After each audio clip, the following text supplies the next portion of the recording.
Srila Gurudev ki jai, Shri Man Mahaprabhu ki jai, Shri Harinam Sankirtan ki jai, Shri Shri Nitai Chand Sachinandan Gaurhari ki jai, Shri Radha Govind Gopal Govinda Ram ki jai, Gaur Bhakta Vrinda ki jai, Shri Ekalsi ki jai, Gaur Praman.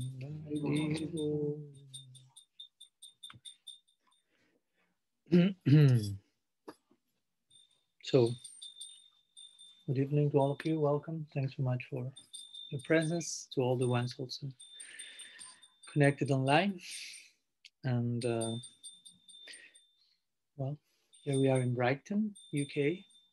Next, our following destiny after some other places in Bulgaria, Austria, and Finland, and whatnot. So we will begin our series of lectures here with some invitation for questions and answers. What sometimes it's called Ishtagoshti.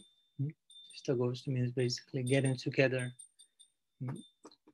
Gosta means represents the getting together, and Ishta, and for the sake of our Ishta, for our sake of our chosen deity, if you will, for the pleasure of our common interest, basically, in the context generally of questions and answers, which is really the framework in which, in our tradition, somehow progress is being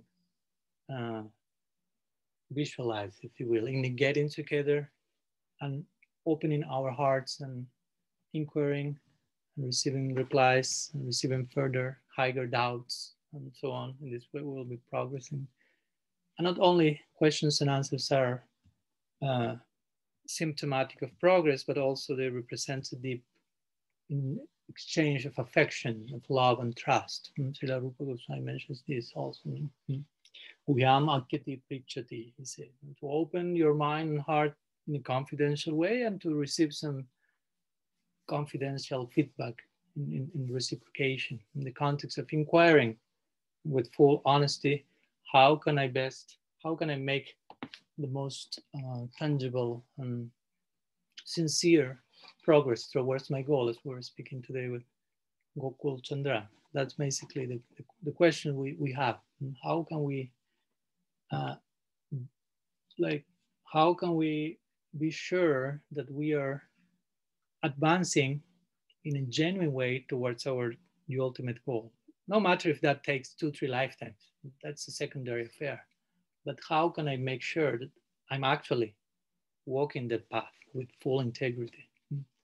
So all the questions and all the doubts that are presented sincerely in the context of that quest are totally not only welcome, but demanded, necessary. And that's a qualification of a student, basically, in the Bhakti school. Jiknyasa Shreya Uttamam, says the Bhagavad. Jiknyasa Shreya Uttamam means such a person has to be interested into the direction of the ultimate benefits with full transparency again. And even if I have to solve and harmonize so many things in short term, middle term, all of that will be addressed in the context of the ultimate benefit.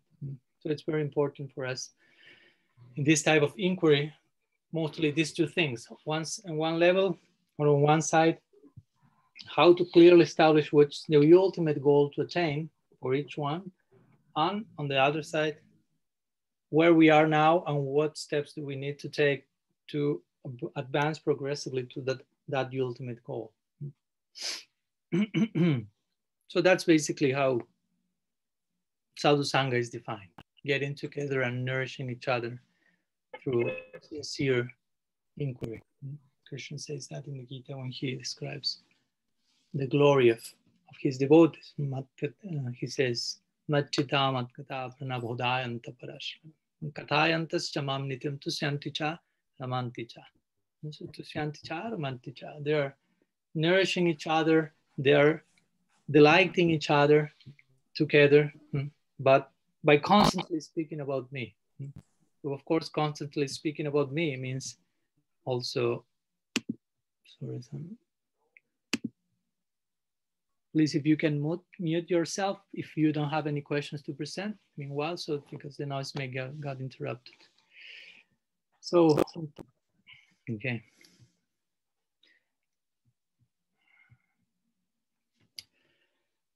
So that's the way, no? That's the way to invoke Krishna's presence into our life. Getting together with sincerity, integrity, and speaking about him, singing about him as you were doing some minutes ago. Krishna says, I'll be there. Do you have some song? My Guru Maharaj sometimes quotes this song. I don't know the song, but just call my name, I'll be there or something. I don't know. So Krishna is saying that always in the Shastra, no? Aham tishtami vaikunte yoginam hridaye subha tatra tishtami narada mat gayanti chamam bhaktya. So yatra gayanti mam bhaktya. I'm not in Vaikuntha, he's saying, I'm not in the hearts of the yogi. I'm there when two or more of my devotees get together and call my name. I'm there. That's it. The power of love. That's the force of the strength of bhakti. It makes Krishna appear. And that's the whole idea of our life. We want to make Krishna appear, although, of course, Krishna is everywhere in a generic sense. But we want also him present in a specific way, in a localized way in our heart. So bhakti is the current that makes the absolute in these unique phases, Bhagavan, Swayam Bhagavan, Sri Braja Krishna, appear. So again, that's the idea of Ishtagosti. Again, it's not just like an ordinary formal meeting. We are sitting in one circle and just someone has to say something, so the whole thing goes, the whole show goes on. But it's really trying to tear apart our chest and pour our hearts into sincere inquiry, and therefore that sincere inquiry in turn will invoke sincere reciprocation, and that's how both parts are always nourishing and learning from each other. So that said, are there any questions? So we can try to make honor and make justice to this divine concept of Ishtagosti, Sadhu Sangha, Hari Kirtan, so on and so forth. Yeah, as Mohan has one question. So I've heard you speak on this concept a few times. I'm interested in, obviously we've got this concept of Sahajiyism on the extreme end of, trying to be more advanced than we actually are. We're trying to act on a platform where we may not be yet.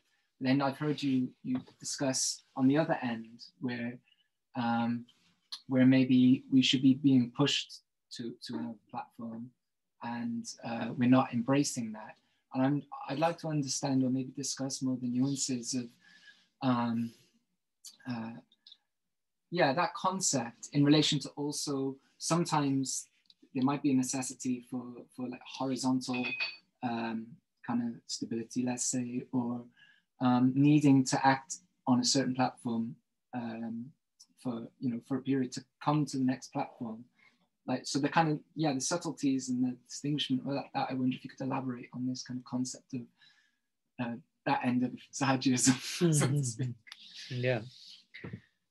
First, I've briefly recap the notion of Sahajism and the different varieties of that, because I don't know how much familiar everyone is with that, but the idea of Sahajism or Sahaja comes from the word Sahaja. Sahaja means like something that you are born with, basically. Sahaja. No? Saha means like with, and Ja has to do with Janma. So Janma is like birth. So something that is inborn or is with you, implying something that will be natural for you to perform. You are born with something. So why I say this, because although generally, and we will get there, the term Sahaja is used by most Gaudiyas in a pejorative sense, it actually ultimately is the highest glorification. For example, Ramananda Roy, he's describing the Chaitanya Charitamrita as Sahaja Vaishnava. So the question is, what does it mean? And of course, he's famous for being in his absorption, devotional absorption, before joining Mahaprabhu, before even meeting him in Gandaki in South India. He said that at one point he was teaching the Devadasis, which are these young girls that dance for Jagannath. He was teaching them how to dance. And in the context of doing so, sometimes he was touching them, like showing how to move and present the proper mudras for the pleasure. So that may be understood. Oh, that's why he's called Sahaja Vaishnava, no? Because sometimes the term Sahaja is used in a pejorative sense for those who, in the name of the higher thing, indulge in the lowest, basically. No? But the point is that Ramananda Roy was not at all indulging in any type of sense indulgence. He was totally absorbed in his inner identity in Braja Leelas, Vishaka Gopi. And in the mood of a gopi, he was seeing all these devadasas and gopis, and he was instructing, she was instructing them how to dance for Jagannath without any type of, let's say, mental agitation, if you will, mental movements because of contact with opposite sex or anything. No? So and the gopis themselves, Krishnadas Kaviraj Goswami, also in Chaitanya Charitamrita, he in one point presents the gopis as sahajas, Aprakrita-sahajiya. So that further qualifies the idea. No? Aprakrita-sahajiya. So aprakrita means something which seems prakrita, but which is aprakrita. Prakrita means mundane. So aprakrita means it seems mundane, it's super mundane, it's totally transcendental. So the gopis are Aprakrita-sahajiya. Again, sahaja means natural. So someone with inborn natural love for Krishna. Even though it may take the form of some mundane form of romantic interaction, but actually it's totally transcendental. They are called Aprakrita-sahajiya. So on one end of the spectrum, we have the Braja Gopikas, the highest form of Sahajiyism, if you will, that we are after in the Gaudiya Sampradaya. No? That's the role model to follow for most Gaudiyas, the Gopis. I mean, we are not against all forms of Sahajiyism. That's my point, to begin with, to understand the term. And of course, on the other side, and that goes more to your question, we have the general idea of Sahaja, which is connected with the idea of, like, how do you say in English? Maybe this word doesn't exist, but like easygoing thing. Like you want the higher thing without being willing to pay the real price for that. So there are two ways in which this can be framed. Prabhupada Bhaktisiddhanta described this as sahajas or prakrita-sahajas. So we have prakrita-sahajas. In the middle, we have something like sahajas, and in the low end, we have prakrita-sahajas. So what's the meaning? Aprakrita-sahajas are, again, the gopis and these devotees who are ragatmikas. No, ragatmikas means they are made of love for Krishna. That's an interesting idea, no? Because generally we speak in terms of having love for Krishna, obtaining love of Krishna, because love for Krishna is not inherent in the jiva, just in case. Prema is not inborn, it's a gift. So we do not have prem, but we can receive prem. We can develop prem by receiving bhakti and so on. That's another topic. But the point is, there are certain people who do not receive prem, who do not receive bhakti, but who do not have prem, but who are made of prem, which is a categorical difference. They are called raga atmikas. Raga atmikas mean they whose atma, and atma doesn't only mean soul or something like that, but atma is a word that applies also to body, to mind, intelligence, to the whole sense of identity. Their minds, intelligence, body, and inner being, all of them are raga, are composed of passionate, sacred attachment for Krishna. So, and these raga atmikas are the ones to be followed in what we call raga anuga bhakti. Our tradition, our school is called raga anuga bhakti. This is what Mahaprabhu came to give. Prema rasa niryasa korite ashwadan raga marga bhakti loki korite pracha. So He came to taste a particular type of prem, and as a consequence of that, as a result of that, he's establishing in the world a whole process which is the result of his own tasting and overflowing. And that process is called Raga Marga or Raga Nuga Bhakti, which consists in following the Ragatmikas, or those eternal associates of Bhagavan in Braj, who are made of love of Krishna, who personify the type of love for Krishna, and who are to be followed as the role model to emulate, say, in the hope of attaining that similar type of path. Sorry if I extend myself too much, but it's important to unpack these notions. So that's Aprakrita-sahajiya, someone who is really with love for Krishna, not only born, but they are made of that. They are embodiments of love, the form of love.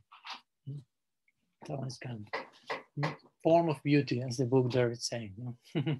So beauty has to have a form, and love has to have a form, basically, for it to be, how to say, addressed properly. Yeah, you want to come here, come closer so we can see place for you, or see or hear, whatever.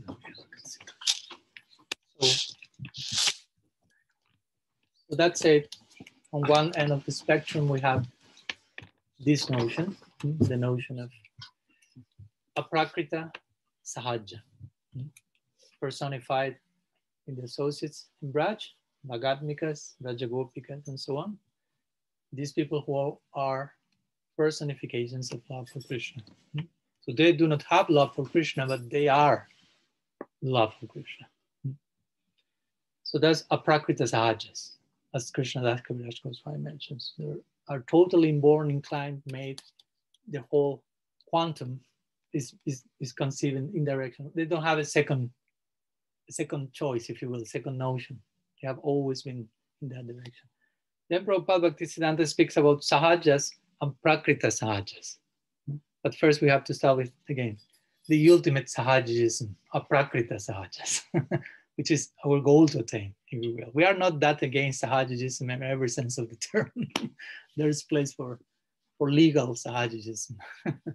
So sahajiyas, or let's go to the low end, Prakrita-sahajiyas means those who in the name of the highest type of natural spontaneous love engage in mundane, let's say, sexuality in the context of like imitating, for example, Rasa Lila, and they themselves wanting to be the personification of Purusha Bhav and having their own gopis around and so on, while the whole process of bhakti is not so much stepping into Purusha Bhav. I mean, we have already stepped considerably into that. The whole Purusha Bhav means this mood of being the enjoyer, basically. So you don't need to be a man or a woman for that. Being conditioned soul means Purusha Bhav is prominent. So the whole idea is of bhakti is Prakriti Bhav and Paraprakriti Bhav. As being Prakriti as ourselves, being Shakti, not being Shakti man, entering under the shelter of bhakti, which is the Paraprakriti, the ultimate divine energy. Daivim Prakriti Masritaha, Krishna says in the Gita, Mahatmanastu Mam Partam. My devotees, great souls, are the ones who put themselves under the shelter of my divine energy, which means Sarup Shakti, Bhakti Shakti. So we are to put ourselves under the shelter of Paraprakriti or Sarup Shakti is so desirable that even the personification of Purusha Bhav, who is Krishna himself, Purushottam, he himself attempts that at Sri Gauranga. He says, everyone is trying to be God in this world, but I'm God, and I'm trying to enter into Prakriti Bhav, into the mood of a devotee. So he's telling the world, you want to be God, you are all mistaken. I'm God, and I'm trying to be a devotee. So again, those who in the name of the highest, most esoteric type of interaction that we find between Radha and Krishna, gopis and Krishna and Braj, Madhurya Bhava and so on, they imitate those pastimes while trying to themselves enter into the shoes of Purusha. That's called Prakrita-sahajiya, which is Prakrita. Prakrita means basically mundane. So it's a mundane type of spontaneity, if you will, It's not the Sahajism we find in the Braja Gopikas. That's totally devoid of all sense of exploitation, all sense of Purusha Bhava. So Aprakrita-sahajiya means cheap imitation, basically. You don't want to, you are not willing to pay the price for real love.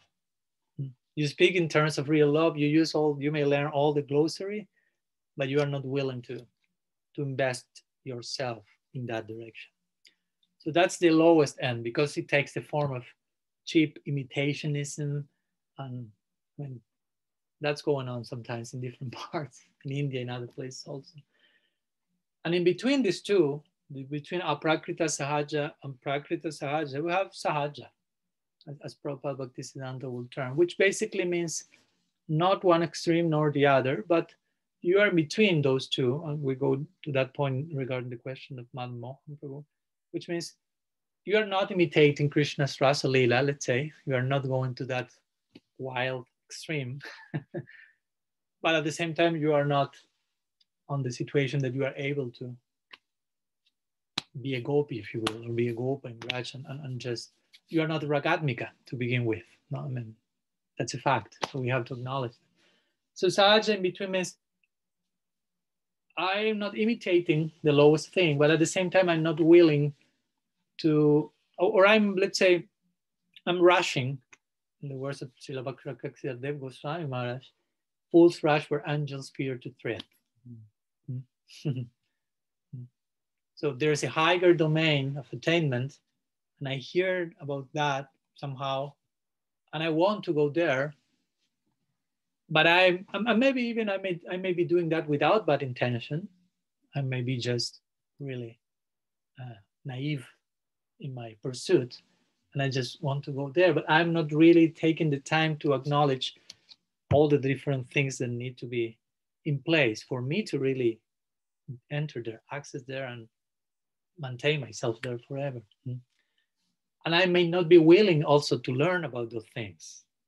That's when it starts to become really sahaja. And when you really don't have the intention of exposing yourself to the teachings that will somehow, filter your approach to the higher domain and put you to test your own sincerity in that, because it's a high thing. I mean, it's not a cheap thing. There's a price to pay, and we should be willing to know which is the price, how much we are willing to pay the price. So in what direction, one variety of being a sahaja means this. No? Maybe I'm not imitating, again, in a gross way, so I'm not labeled as a Prakrita-sahajiya, but still one of the two words remain with me, sahaja. If I somehow want to taste something on some level, but I'm not willing, again, not only to pay the price, but first of all, to know what's the price. Because if you don't know what's the price, how you will pay the price. And Krishna says to the gopis in the zenith of the Bhagavatam, when he says the famous sloka, Napariham nirabhadya sanjayam sasadu kritam vibudaya sapiva jamavajan durjarageha shrinkala sambrisha tadba pratiyatu sadhanam. He's saying to the gopis after he reappeared in the rasa mandal after disappearing from them, and after witnessing the glories of their love in separation from him, engaging in kirtan, in viraha kirtan, in separation, and Krishna says to them, I witnessed the glory of your love, and that glory and that love is so deep, to such a degree you love me, that I don't find that I have the chance to properly reciprocate with you. And in the Gita, I'm saying, according to how you approach me, I reciprocate. I made that statement to the world. That's quite famous. Almost every devotee knows that. But now I'm witnessing the depth of your prem, and I realize I don't have the capacity to reciprocate. I have to contradict myself. What I said in the Gita, in the Bhagavatam, I'm saying something more. That's how we also understand how the Bhagavatam is a natural sequel of the Gita. Krishna says something in the Gita, and we reach the Bhagavatam, he starts contradicting himself in the Gita, relating what he said in the Gita. Because he spoke in the Gita on some level, to certain audience and etc. etc. But in the apex of the Bhagavatam, in the Rasa Lila and Vrindavan, he's been exposed to another type of love, and he finds himself, oh, I can't reciprocate with the love of the gopis, because as we say, I mean, they are giving everything for me, but I'm divided into so many devotees. So many devotees approach me, and I have to reciprocate with everyone. Dasya, Vatsalya, Sakya, Madhurya, in other forms, in other manifestations. But the gopis, they only have me. Everything goes to me. They even reject everyone else for my sake, even in comparison to other inhabitants of Braj. For example, I don't know, some friends of Krishna love Krishna. For example, Subal loves Krishna, and he doesn't need to reject his other friends for loving Krishna. Yashoda loves Krishna. She doesn't have to reject Nanda Maharaj for loving Krishna. But Sri Radha loves Krishna in such a way that she has to reject Abhimanyu, Jatila, Kutila, everyone else for the sake of loving Krishna. So that's a particular type of love that entails leaving everything behind for the sake of that particular connection. So Krishna is saying, seeing the degree of the gopis' love and saying, I cannot reciprocate accordingly. So may your love be your own reward, basically. That's what Krishna is saying to the gopis there. No, I cannot reward your love, but your love is that's the conclusion. Love is its own reward, and it is such a reward that it's such a reward that I would like to taste that reward myself, and that's why Sanatana Goswami comments there. This verse of the Bhagavatam is the beginning, or is the official beginning in Krishna Lila of Gaur Lila. Because Krishna is witnessing the degree of Sri Radha's love, and he says, not only I cannot pay that, I want to have an experience of that. I want to taste that. So that's what eventually takes him to appear as Sriman Mahaprabhu. So, which was my point in connection to what I was saying before? In connection to Sahajiya? Yeah. So Krishna, but my point is, Krishna is saying to the gopis, I cannot pay back. And basically Krishna is saying, the implication is, I actually do not have an idea of how much do I have to pay back. So before you pay back something, you have to know what's the depth.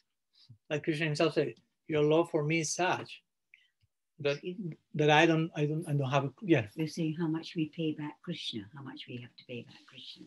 No. I'm speaking when Krishna is seeing the love of the gopis for him. Right. He himself feels, you love me so much that I don't know how much is the debt I have taken from you. So what to speak about paying back? First, I have to know how much to pay back, but I don't know. But I will try my best. And that's what we call Gauranga Mahaprabhu. Krishna is trying to acknowledge his depth of love and trying to pay by making devotees for Sri Radha and the gopis. So going back to the idea, for a minute I went in another direction, but it's connected.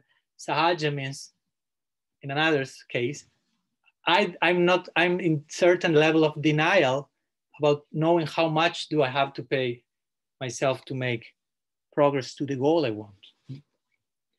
But also, and there finally I arrive after half an hour to the point of Mother Mohan's question, but I needed to give some context to the thing. We have this notion that another form of being a sahaja means not only I'm rushing towards something that is beyond my present eligibility, but also another variety of being an easygoing person, if you will, of trying to do things in a too much comfort zone, if you will, is I am being called to make progress in certain direction, in certain degree, and I'm not accepting that call. And I'm trying to force myself into a lower stage where I do not longer belong there. I am insisting in remaining, let's say, in kindergarten while I'm 25 years old or something. So that's another form of being sahaja. In the other direction. One form is I'm rushing towards something that is beyond me. But another form will be I should be growing, but I am in certain denial of that, and I want to remain like a babysitter, kindergarten, Gaudiya Vaishnava or something. So again, I'm not willing to acknowledge all that is need to be taken in order to progress to the next stages. And there will, the call for progress will come to our lives. Those things will come. That's the thing. The problem is when those invitations to progress come, and we really reject those, no? Or an invitation to develop a higher conception of things, deeper, broader, come to our lives, and somehow we reject that when it becomes a problem. Because for a certain stage, and I'm going to the question, we may be what sometimes in our tradition is called a Kanishta Bhakta, which is not something wrong. I mean, we're not demonizing being Kanishta. There's place for that. There's the beginner stage of our practice. So we may not be too concerned with making progress.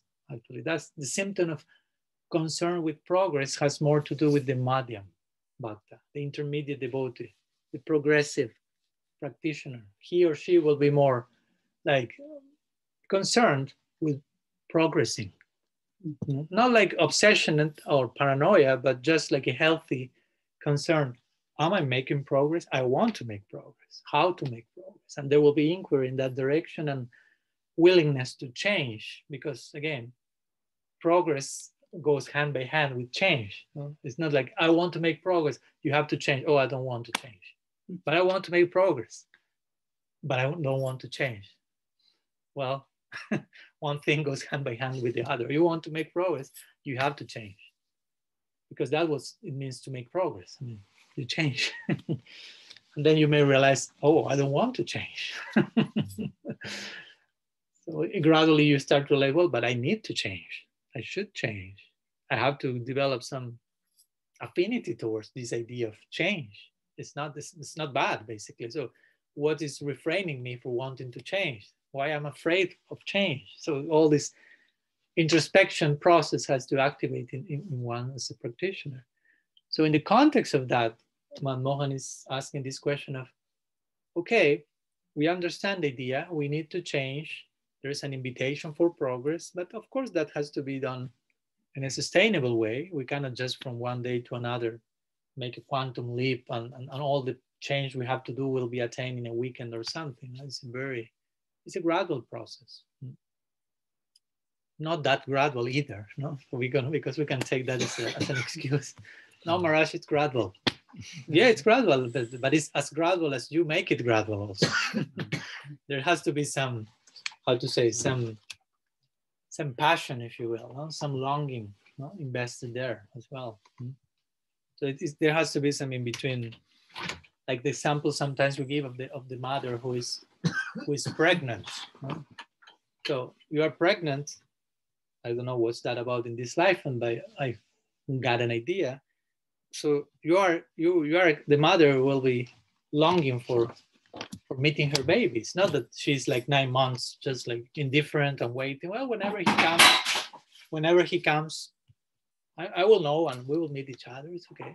Meanwhile, my life goes on. No, those 9 months will be like a type of samadhi for the mother, not like expecting and wait. But at the same time, that person knows I have to wait 9 months. I cannot just, I mean, longing will be there, but patience have to be there as well. The two have to nourish each other and protect each other. So similarly, progress as a Gaudiya, as a practitioner, depends on these two sides. No, you have to wait, but you have to long. But when you long too much, you may become a sahaja, and when you wait too much, you may become a sahaja also. These two different sides of the coin. Now you wait too much, and you should be longing a little bit, or you are longing too much, you should wait a little bit. So we have to find this middle path that will be changing in every single stage.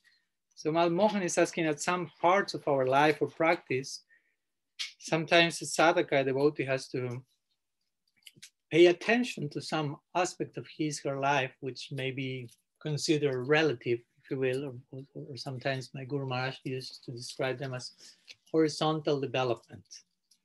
like establishing yourself in this world, creating some foundation as a human being, even on terms, emotional terms, psychological terms, financial terms. So many things that one needs to, most practitioner needs to satisfy on some level, because there's no end to how much you can satisfy the things. On some level, to be a whole, to attain wholeness, no, whole human being. But that horizontal development is not the goal, but it's just the proper platform.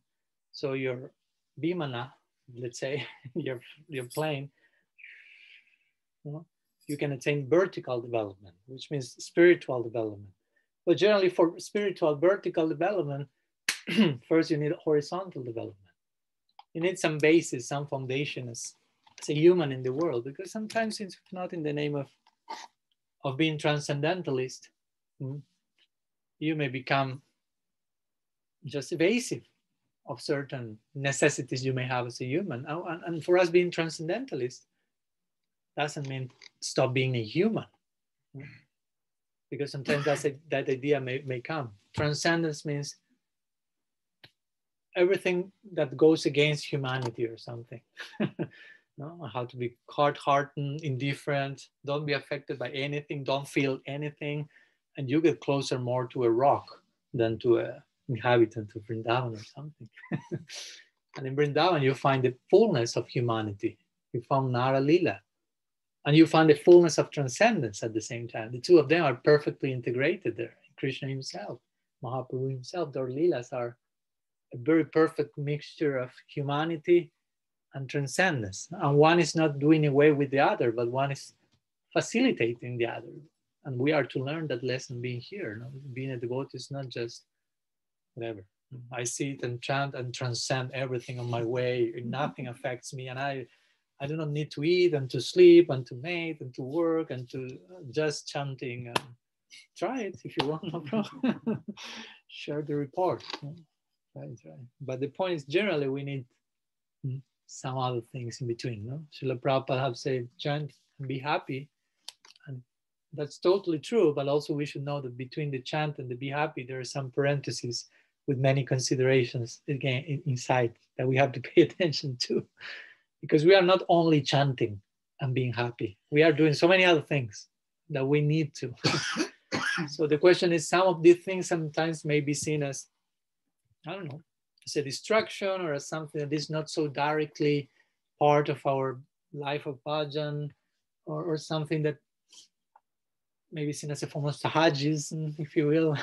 Like I'm relaxing myself, I'm just pulling back and not allowing to be taken by the current towards the higher domains or something. And of course, that can happen. Of course, in the name of horizontal development, we may overindulging in horizontal development when some vertical stuff is required also. But in some cases, that's not the case. That's something totally necessary for the vertical development. I'm giving a general reply here. Every case is so different and unique. So in some cases, yeah, that can be an excuse. I need to balance myself emotionally, physically. Okay, but sometimes you can, I mean, everything can become an excuse if you are not sincere. Everything. Krishna consciousness can become an excuse. Even spirituality, Gaudiya Vaishnavism can become the perfect excuse to whatever. Develop a superiority complex, be full of pride, or whatever, or enter a comfort zone. I'm the highest practice, the highest ideal, and subtly you are saying, I'm above every other person. So subtly, sometimes that can happen. But again, that's not necessarily the case. Many devotees may need to attempt, you say, to pay attention to some of these issues in the context of their ultimate attainment. That's an important thing. What's putting everything else in context? For example, these days I was learning one shloka from Brahma Stuti, from the prayers of Brahma after the Brahma Vimohan Lila. So it says like this. Let's see if I learn it. It says, Tava ragada yastana, tavad kara griham, tavad pada angrini gado, yavat Krishna natejana. So Brahma is saying very nicely, It's one of those heavy Bhagavatam verses, but properly understood is totally real and totally sweet. No? So he says, he's praying to Krishna. So he's saying, as long as people do not become your devotees, Brahma is saying to Krishna, and he mentions three things. As long as someone does not become your devotee, one's desires becomes like thieves. One house becomes like a prison, and one's affectionate feeling for one's relative becomes like foot shackles. So again, it's not here that Brahma is condemning having a family. He's saying, as long as you are not seeing everything in connection to the center, whatever you do will entangle you. It's not about those things in particular.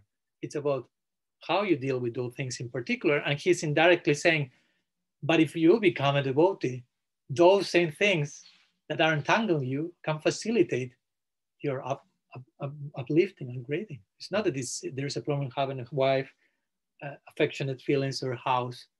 The problem is when you think all of them in terms of Hamameti, my house, my wife, my children, they're mine for my enjoyment. I'm the boss here, or whatever. That's the problem. The entanglement starts there. So that's the point. Again, no? I mean, you can attend all those necessities in the proper context of nourishing the center, and that's no problem. Not only no problem, that will add to the equation. But again, it's about the sincerity of each one in that connection. And of course, this is not an excuse to say, okay, so then I will just engage in relative issues, but all for Krishna. So, but I do not do any other sadhana. I just do stuff in the world, but I offer that to Krishna in my mind, and that's my sadhana. Our church will say, no. It doesn't work like that, because for you to have the capacity of connecting everything with Krishna, you need to engage directly in those activities which are inherently bhakti. In the words of Srila Jiva Goswami Pad, this is called Swarup Siddha Bhakti. So he speaks about Sangha Siddha Bhakti, Arup Siddha Bhakti, and Swarup Siddha Bhakti. So in brief words, the first two have more to do, or the last one, Swarup Siddha Bhakti, means activities which are directly bhakti, like kirtan, archanam, padasevanam, archanam, bandhanam, dasyan, sakyam, atma nivedanam, shravanam, kirtanam, vishnu, and so on. All these main core activities of bhakti, sadhu sangha, nama, kirtan, bhagavats, this is bhakti. Even and the other activities can become bhakti, but are not inherently bhakti. For example, peeling potatoes, that's not bhakti. I mean, if not, everyone is already in Golok Vrindavan. But I mean, everyone is peeling potatoes every day. But it's not bhakti. But it can be bhakti if you do that in a certain context with a certain mentality. But for doing that correctly, you have to engage in those activities which are directly bhakti, which will purify and give you the vision of how to engage everything else in bhakti. Because if you don't dedicate some time for deep bhajan, I mean, don't cheat yourself. You won't be able to go to the world and just see everything in terms of Krishna Seva. That won't happen. Sorry. Why not? Sorry? Why not? Because we generally we don't have that capacity, that vision. I mean, we need some grace, some purification, some maturity. Of course, if someone acquired that maturity and vision from some time, we may seem some exceptions to the rule. There are always exceptions to the rule, but we should never think we are the exception to the rule. Even if we are, we will think in those terms. It's like living your life without working because you think someday I will win the lottery. Yeah, someday you may, but for sure, almost you won't. There's 0.010001 possibility of that. So it's I won't study, I won't work because someday I make one work. It doesn't work like that. So we need to engage in some sadhana, in some practice that will attract God's grace. And gradually that will give us a vision. That's the very definition that that Rupa Goswami gives of Yukta Vairagya, anasaktasya Yuktasya, how is it? Nasaktasya Vishayam Yatartam Upayunjata. Nirbandha Krishna Sambandha Yuktam Vairagya Muchate. And the opposite, Prapanchikataya Budya Hari Balgus, Hari Sambandhi Vashranap, Parityagi, Parityagi, Moksha Viparityago, Vairagya, no, Falgum Vairagyam Kachat. So he's speaking about Yukta Vairagya and Falgu Vairagya. So Yukta Vairagya means I see everything in connection to Krishna. I'm free from attachment of seeing everything in connection to me. I'm Krishna Sambandha. I see everything in connection to Krishna. So I can engage everything with Krishna because everything has some inherent connection with its source. The point is, we are seeing that or not. Falgu Vairagya or false Vairagya means the opposite. I'm rejecting everything in the name of Vairagya, in the name of detachment, but I'm not seeing how everything has a connection with its source. I'm not acknowledging that connection, and instead I reject everything. Oh, no, in the name of being detached.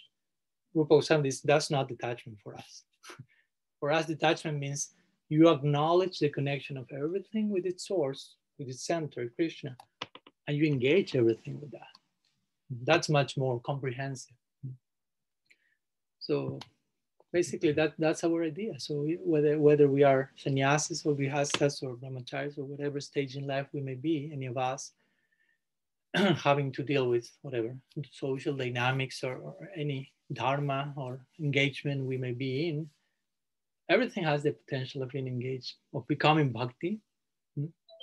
But again, we need certain practice that may give us some context for that, to appreciate that.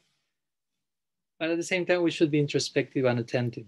Sometimes in the name of that, again, we are doing some relative things to be in a better situation in this world to practice bhakti. So it's a means to an end. It's not just an, because if not, there's no end to that. I always can find a little bit more comfort in this world, and this could be better, and this could be better, and you never do anything else apart from that. So it's important to draw a line also. How much comfort do I really need in my present situation, according to my nature? How much comfort do I really need to not go crazy, basically? Because if I go beyond that line, I may go crazy in another sense. And if I do not reach that line, I may go crazy in another sense. I will be dysfunctional. If I need, I don't know, some emotional support from a partner and I force myself to be a monk, and I will end up in the madhouse, maybe, in the name of monasticism. But if I go beyond my required need and think I should acquire more and everything, and this should be get better and better and better, instead of projecting all that ambition into the realm of bhakti, that will become a problem. That requires introspection, daily observation of who we are, where we are, what do we need, what we no longer need. For some decades, we may have needed something, and after 10, 20 years, you realize, oh, I don't need this anymore. But you will have a higher need. Oh, that's the idea, no? I mean, you can only reject, if you will, or put aside some certain level of need by tasting or developing a higher need. So that's how progress takes place, basically. I don't know if that helps. Okay. So we have some time. Do we have some limit of time? No. Okay. So are there any other questions? I extended myself a little bit with this first one, but it was the inauguration question, so I need to honor that properly. Is there any other question in connection with this, or with whatever, any other topic? Can we ask any questions? Okay. Any question? Yeah. I wanted to ask about criticizing. So everything I've read, it really strongly advises against criticizing, pointing the finger, and rather to point the finger at ourselves. But I also read that as Madhyamadikaris, we have to see with one good eye and one bad eye. So we have to learn to discriminate. And in addition to that, I see that it seems as though this idea of not criticizing can be used as a way of not actually dealing with problems in individuals or groups or within our community. So it's a very fine balance, very, very difficult thing to constantly be looking at yourself and looking outside and learning how to discriminate what is and what isn't. Maybe you could say something about that. Yeah, of course, it's in line with what we were somehow speaking, because I was mentioning this idea that everything can become an excuse also. So even in the name of not criticizing someone, we may be indulging in some type of laziness, if you will, or mediocrity, but we are called to develop certain criterion about discriminating. And discriminating doesn't mean criticizing. No, that's an important point. No? Because what Shastra is generally warning us about in connection to is what we may call gossip. Let's say gossip. So that's, we know many sections in Shastra. Like you remember the famous section where Raghunath Das Goswami, he's our Prayojan Tattvacharya. He's among the Goswami. He's the one who embodies the ultimate goal to attain. You read his books all about Radha Dasyam and the highest, most esoteric type of poetry. And at one point in the unfolding of the Leela, he's asking Mahaprabhu, I would like to receive some personal instruction from you. Because Mahaprabhu said, you will be in the hands of Swarup Damodar. And he will instruct you. He knows more than me, Mahaprabhu said. So you can imagine, I'm giving you the best. But Raghunath at one point insisted, please give me some personal lesson. So my Guru Maharaj say, one may wonder at this point, what will Mahaprabhu say to him? Because Raghunath Das is the Prayojan Tattvacharya, Mahaprabhu is Paratattva Simha, the highest form of divinity. So what will be that instruction so deep and confidential? And it is for sure. But it seems something else. Mahaprabhu begins saying, Gramya Katana Sunive, Gramya Bhartana Kahive. Which means, do not hear gossip, do not speak gossip. That's the beginning. Well, of course, he's not telling that to Raghunath Das, but to us. Raghunath Das Goswami was a Goswami. Goswami means not gossip. It sounds similar, Goswami, gossip, but one is the opposite of the other. Goswami means master of his senses, and the tongue is the most difficult to control, as we know. So to be a Goswami, you have to control your tongue, basically. Vachovegam, the impulse of speech, which doesn't mean do not speak, but just one form is do not gossip. Of course, Mahaprabhu told him many other things after that. No? Again, not to him, but to us. Do not wear fancy clothes. To Raghunath Das, who was just wearing a coping, a loincloth. It seemed like even like ironic or something. Do not eat fancy food. To him, that was eating what even the cows from Jagannath Puri were rejecting because it was so rotten or something. He would go and pick some grains of rice, wash them, some little salt, honor Jagannath Mahaprasad. So Mahaprabhu said, do not eat fancy food. What does he mean? It's for us. And again, then chant Sri Harinam in the spirit of the third verse of Sikshastakam. Brajamana Radha Krishna Siva Manasa Kariva. And serving your mind Radha Krishna Vrindavan. In two verses, he goes all the spectrum and converging. Render Lila Smaran Manasa Seva to Radha Krishna Braj. So how it begins, do not be a gossiper. Like implying you won't reach there if you still are here. Again, another form of Sahajijism. No, I want Radha Krishna Braj. How much do you gossip first? Have you really paid full attention how much you are doing with that stuff first before trying to even conceive that? So, and the other day we were speaking in Finland now with Shyamananda Prabhu, and he quoted one scene from one movie he saw, an interesting one, And he told me that there was like one priest giving a sermon about gossip. It was a very interesting like symbol. And I told him every time he gave me the example, say every time I will speak about gossip in a class, from now on I will quote that example because today is the first moment. So with your permission, I have to, it's quite fresh. So basically it's a simple one, but the idea is someone was asking that the person, what's gossip? What's gossip? And which are the consequences of gossip? Because one say, why is gossip so much like condemned, if you will? Why? It doesn't seem that dangerous. So he said, okay, you go to the rooftop of a building and you take a pillow. And those pillows that were made with feathers. So you go to the rooftop of the building with the pillow and open the pillow and empty the pillow from the rooftop. So the person returns, okay, I did that. Okay, so that's gossip. And the person, why that's gossip? Oh, yes, sorry, I have to. Now you go and pick each and every single feather that you spread everywhere. Bring them back and make the pillow back again. And the person say, it's impossible. I don't know where all the feathers went. I mean, who knows? That's gossip. No, you say one thing, but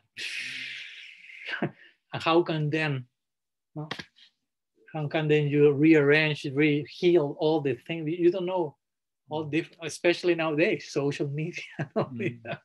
That's even much. This instruction is even much more necessarily emphasized in this age. You can say something, and you don't know. You don't control where all that will end, all the different routes and highways and around the world in 5 seconds. Of course, if you say something nice, that's incredible. That's great. You don't know either, but it's blessing who knows who, where. But the gossip, that's delicate. So it's a complex thing, because again, you throw that and the sound is out of your mouth and that's how gossip works, because someone will, if you want something to be spread like wildfire, you just tell the person, Gokul Chandra, I'm telling you this, but you have to promise me you won't tell this to anyone. That's the only thing you need to do for that to be spread like wildfire. I mean, I'm not speaking regarding to Gokul Chandra in particular. No, he's trustworthy, but generally that's the idea. I have to tell you something, but only to you. Yes, no problem.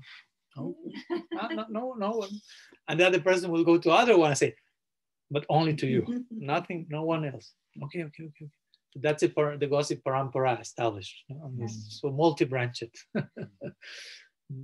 So on one side you have this totally unbecoming gossip. I mean, it's basically the exact opposite of what we want, what's a devotee about, what's Krishna Katha, what's the nature of a Vaishnava. Gossip is just the exact 180 degrees opposite stance to take. So that's mainly when the Shastras say, do not criticize others. Like do not just point, as we were mentioning, in a cheap way, in a destructive way, basically, because that was gossip. I mean, gossip generally is criticism, but it's a criticism that is not pointing to healing, it's not pointing to uplifting, it's not pointing to constructive growth, but it's just for its own sake, pointing for pointing's own sake, basically.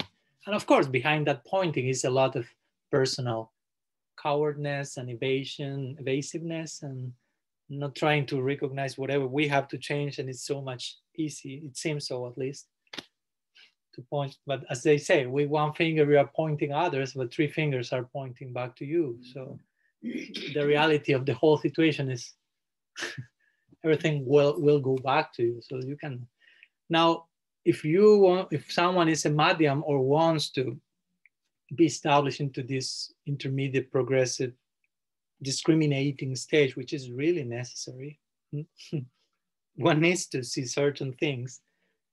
But the difference, I will say, will be that one will see certain things in the context of helping others. That's what Srila Rupa Goswami mentions in the Upadeshamrita, what the Bhagavatam mentions with describing Madhyam Bhakta is he will love Krishna, he will have friendship with devotees, he will be compassionate towards the innocent, and he will avoid the envious persons, envious people.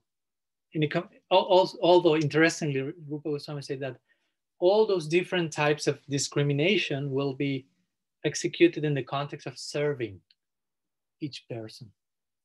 What's the best way that I can, in other words, what's the best way I can serve an envious person? Taking a distance from that person. Because, and that speaks how unbecoming is envy. Because the best thing I can do for you is take a distance. I mean, wow.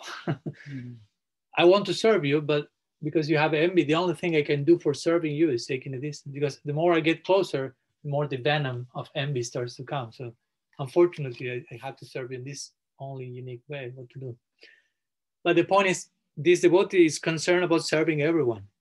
So whatever stance that devotee takes, whether as a senior or as a junior or as an equal, or as a taking distance from an envious person, all that will be done in the context of serving everyone. Not so much, I'm higher than, here it comes, here there is a newcomer. No, I will instruct him about how to do things because I'm the senior devotee. It's not like, it's like, oh, Vaishnava, I will serve, how I can better serve this Vaishnava. Okay, by nourishing his faith as an elder. I mean, I take that stance in the context of service, not because I'm thinking I'm better than you or something. So the similar thing is with seeing some defects or things. When I say defects, actually I will say things to be improved.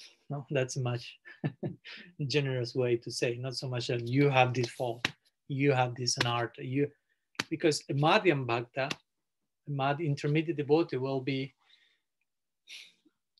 how to say, advanced enough to not limit the person to that particular thing that he or she has to change, because that's a whole art, no, to mention, to criticize others.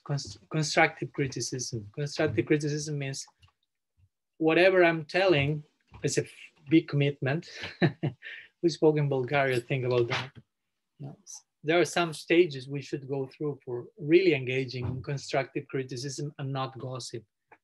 To begin with, I don't know, if I'm seeing, I get to know you a little bit and I say, okay, Sukhi Krishna, Prabhu, I'm seeing this particular thing that could be improved. But first of all, I have to ask myself, is actually Sukhi Krishna Prabhu, or is my own thing projected on him? Yeah. Because that can happen. Shastra says, Atmana Atmavan Manjati Jagat, which means whatever is in our own mind, sometimes we see the world according to that. We put those lens, I don't know, we have the lens of envy, and we start to, it's like a red glass. So you put the red glass, everything is red. I mean, you see everything red, but maybe nothing is red. Your lens are showing you everything is red. So if you put the lens of envy, you may see, oh, everyone is envious. Oh, everyone is envious of me. No? And maybe no one is envious, but you are just full of envy and projecting all. So first one should try to be sure, if I'm seeing something in the other person to be improved, first I have to make sure is actually the other person. That's what I'm worried about. And that may take some time, and one may ask some other sadhus to confirm that, because sometimes one may be mistaken. We may have good intention even, but we may just be confused and just project something that maybe in us. Maybe it's in us and maybe it's in the other person also. No, because that can happen also. It's not only me. But first I should see that. I mean, it's in me or it's in the other person. If I somehow get to understand, no, it's that person should improve that. Then the second question is, and why will I tell Sukhi Krishna, you should improve this? I have the good intention of seeing you growing, because if I'm not a well-wisher, why I'm telling you that?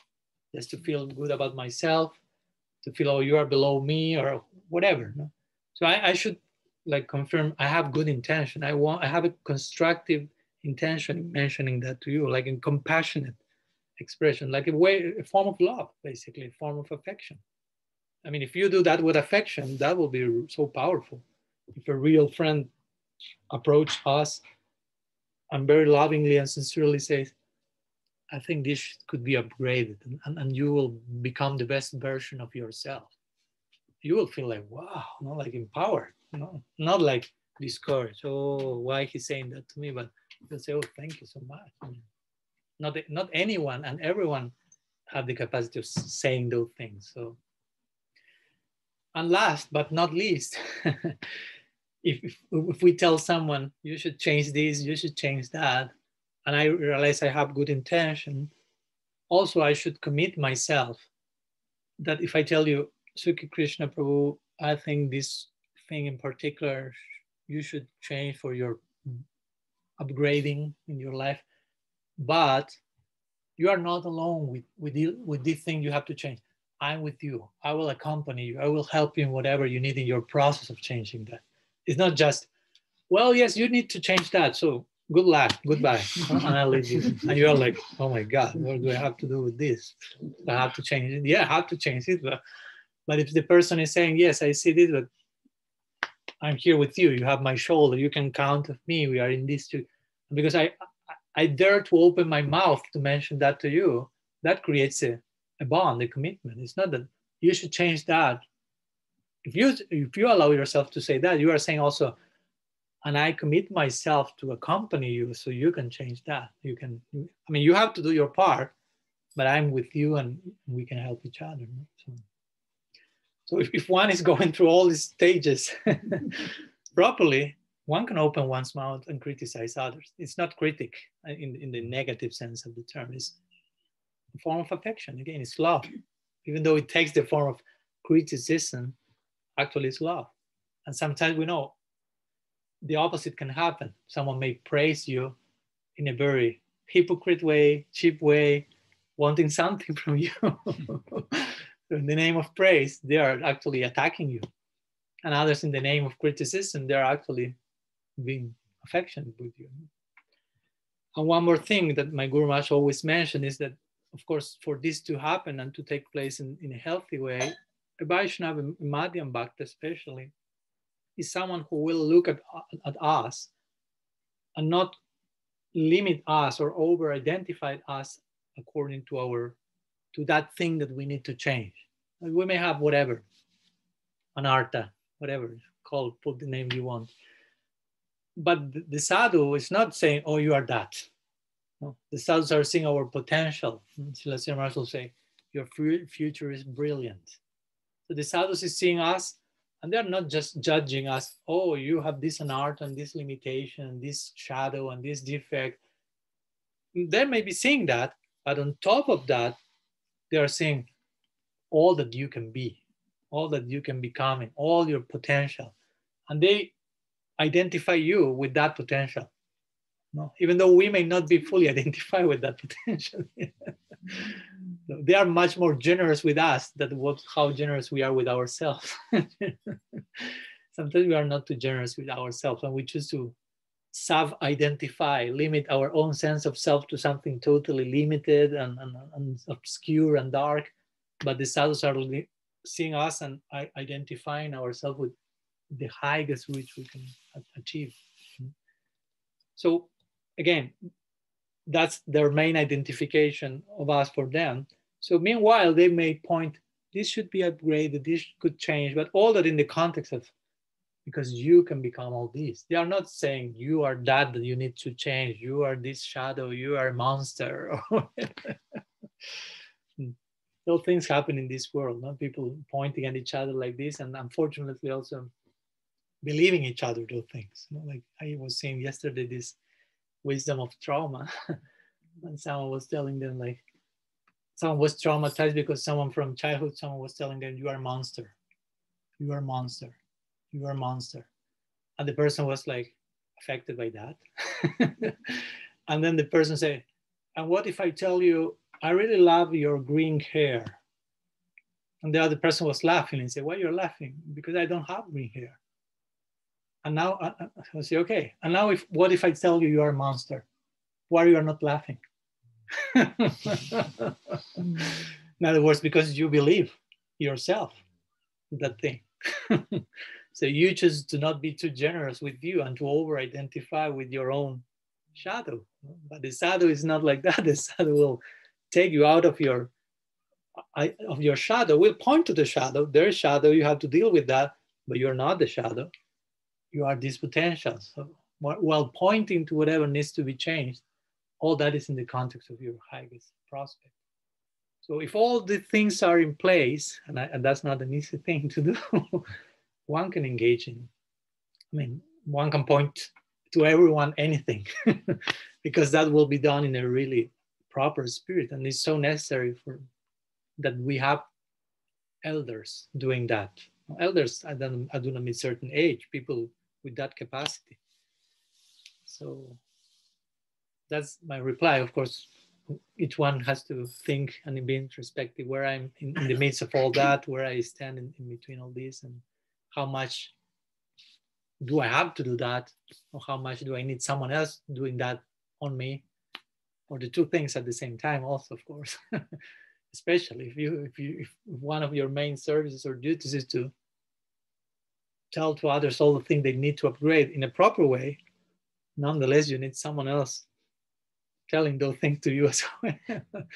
Like if you are a psychologist, generally a psychologist needs some psychologist himself or herself, no? So one doesn't lose sight of things. So something like that. May I say something? Yes. Hare Krishna. One of the shocks for me many years ago, because I did Course of Miracles first of all, and then I came into Hare Krishna, was that what I was shown by Krishna was that what I saw in someone was actually festering in me. And that came as a tremendous shock for me.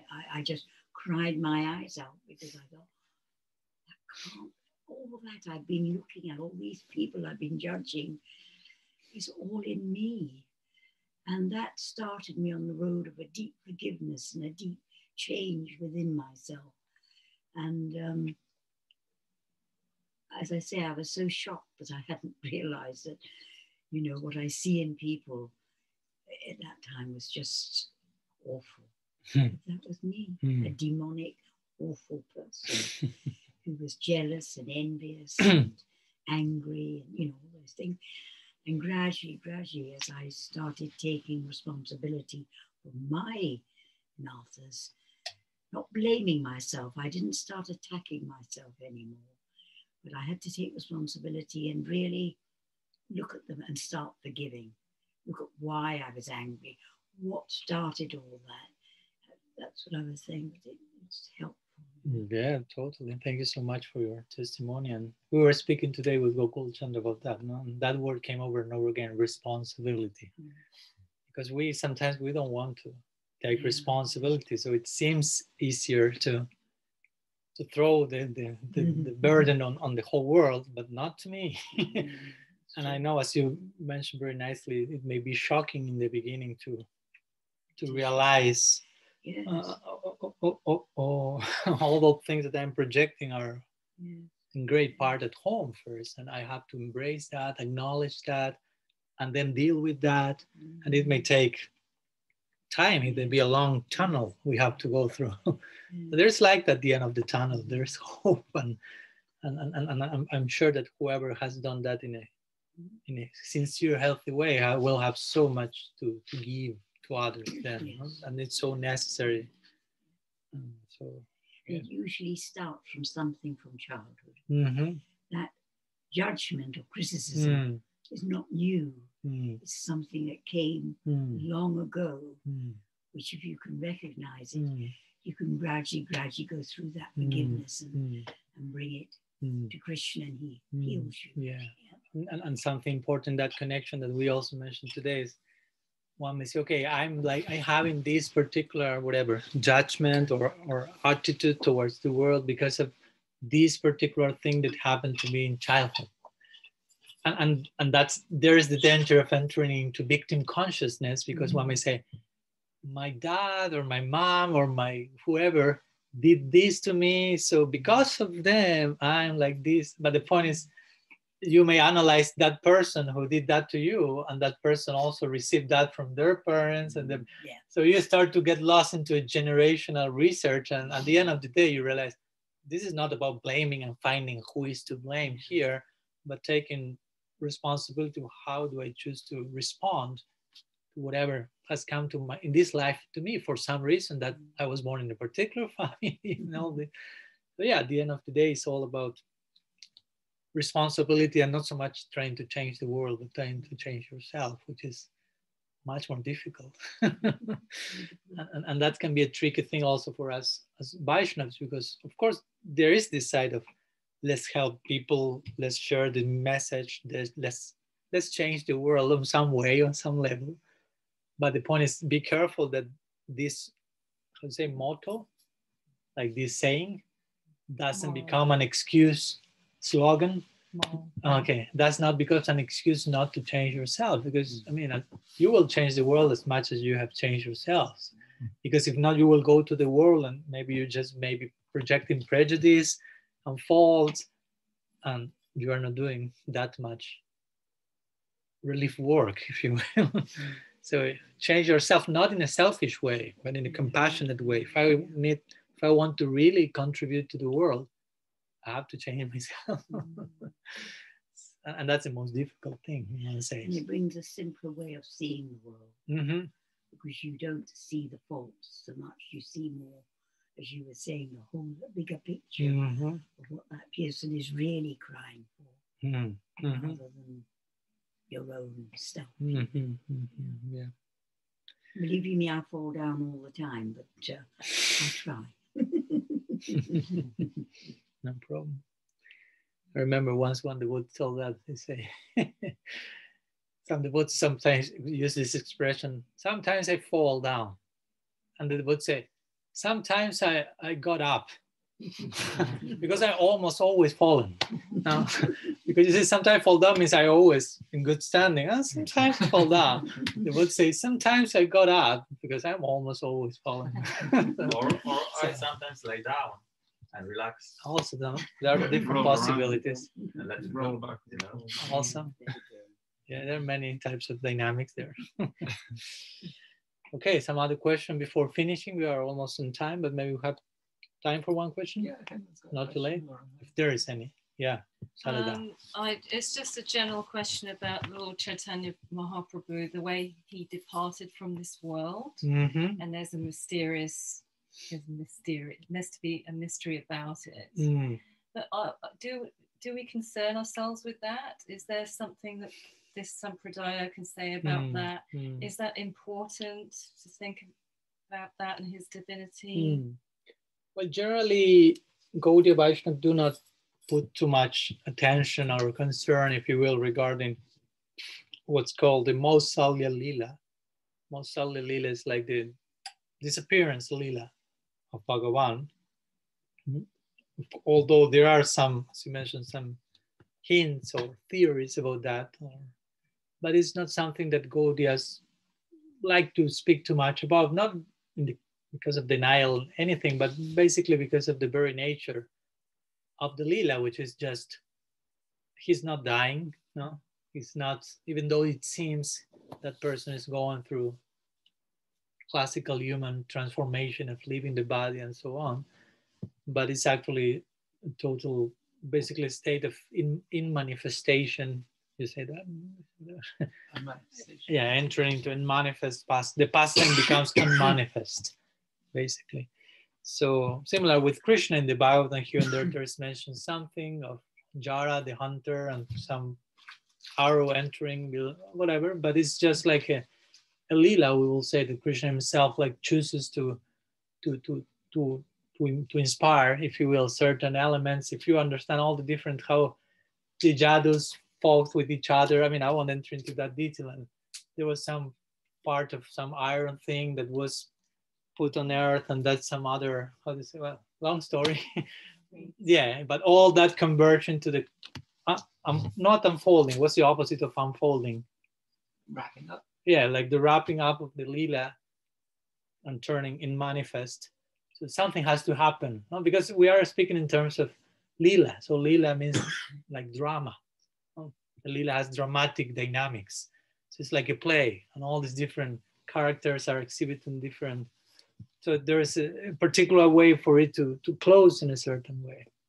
So in regarding to Mahaprabhu, basically, the main idea will be, that's an interesting point. Before he passes away, of course, if you study, for example, Chaitanya Charitamrita, the last 12 years of Mahaprabhu, he's leaving this world, if you will, gradually, in the sense of he becomes, first he's not a Vaishnava, he's a Pandit, then he becomes a Vaishnava as Vishwambar Mishra, disciple of Vishwar Puri. Then he accepts sannyas, he becomes a public figure, traveling and preaching and establishing the Yuga Dharma. And eventually he enters into the Gambhira for the last 12 years of his life without going out. He stopped being a public figure and dedicates officially to taste, the main reason for his descent. And all this happens with one mystic poetry sent by Advaita-charya to Mahaprabhu. No? In the mystic poetry he's saying, because Advaita-charya is the one who invited the Yuga Dharma portion, the Yuga Avatar, portion of Mahaprabhu to descend. It is said that the Yuga Avatar portion of Mahaprabhu descended by the call of Advaita-charya, and the, if you will, non-Yuga Avatar portion of Mahaprabhu, the Swayam Bhagavan portion, came by the calling of Haridas Thakur, singing Harinam and calling him to come. So Advaita-charya invited the Yuga Avatar portion, that side of Mahaprabhu that comes to establish the Yuga Dharma. And therefore, that same Advaita-charya is the one who invites Mahaprabhu to retire that side of him when the function is completed. So he sends one mystical poem saying things like, the rice in the market is already no longer, people in the market is no longer interested in rice. Everyone is totally intoxicated and nobody cares for rice in the market or something. And everyone has become mad, and the one who's writing this poem is also gone mad. So it was totally like, what's the meaning of this? But Mahaprabhu read it very seriously and realized, oh, he realized internally, Advaita-charya is inviting me, telling me the purpose of the Yuga Dharma is already established. The whole world is mad drinking this nectar. So now you can stop that function in you and just absorb yourself fully, systematically, to taste the main purpose of your descent, which was this threefold purpose of tasting Radha Bhav in different forms.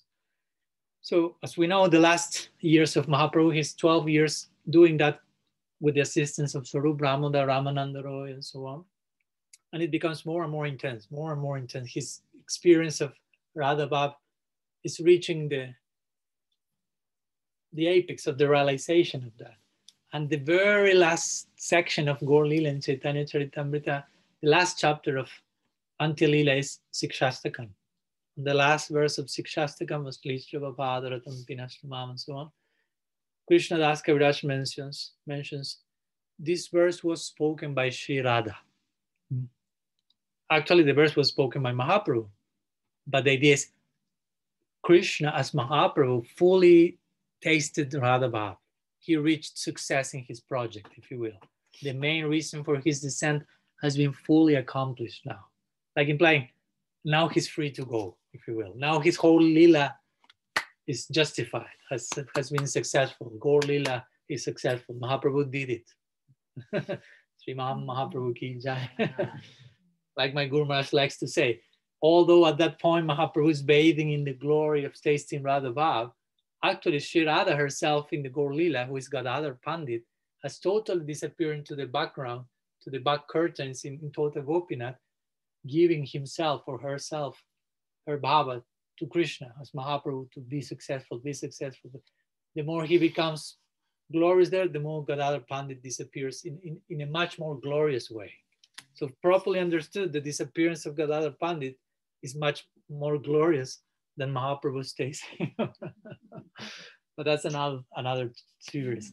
So the point is, Krishnadas Kaviraj Goswami sets the stage in that way. Says, okay, Mahaprabhu became Radha, if you will, fully accomplished, full in a way. Of course, Radha Bhav is a bottomless ocean. And there's no end to how much Radha Bhav one can taste. And that's why Gaur Lila is eternal, because Krishna eternally is dedicating himself to tasting Radha Bhav in Nityanama, because there is no end to them. But in some way, we could say he did it fully, as much as the Lila was able to facilitate. So like implying, okay, now the Lila can, wrap up? Wrap up. And Krishnadas Kaviraj Goswami is not describing in Chaitanya Charitamrita anything about Mahaprabhu's leaving. He just said he tasted Radha Bhav, he was successful, Sriman Mahaprabhu ki jai, end of the Chaitanya Charitamrita. Like implying that's the real glorious end of Gaur Lila. No, the other is just like he had to do something to turn his Lila in manifest, but the real closing is this happy end of the story. Yeah, and yes, there are some different versions of that. One that he entered into the ocean, never to reappear back. Others that he entered into the deity of Jagannath, he merged with Jagannath. And the third and maybe most popular one is that he entered into the deity of Tota Gopinath, which is the deity that was worshipped by Gadadhar Pandit, interestingly. And if you go even today, the deity has some little line on the knee, golden line that is say on that side, it is that Mahaprabhu entered there, Tota Gopinath. Gadadhar Pandit said he entered into the deity of Radha there. Shri Gaur Gadadhar ki jai. But again, there is not much more detail about that, because that's not, again, the most important thing. The main emphasis is this is the real end and glory of Gaur Lila. So that's how Gaudiyas, again, are not denying that, but they're just putting emphasis in the proper direction, if you will. Okay, so I think we can stop here, maybe sharing some brief kirtan before honoring Prasad. Srila Gurudev ki jai, Sriman Mahaprabhu ki jai, Sri Harinam Sankirtan ki jai, Sri Sri Nitai Chand Sachinandan Gaur Hari ki jai, Sri Sri Radha Govind Gopal Govinda Ram ki jai, Sri Ekadasi ki jai, Gaur Bhakta Vrinda ki jai, Gaur Priman Hari Om. Maharaj ki Vancha kalpatarubhyascha kripa sindubhyaiva cha patitanam pavanebhyo vaishnavebhyo namo Ananta Koti Vaishnava Vrinda ki jai, Gaur Hari Om.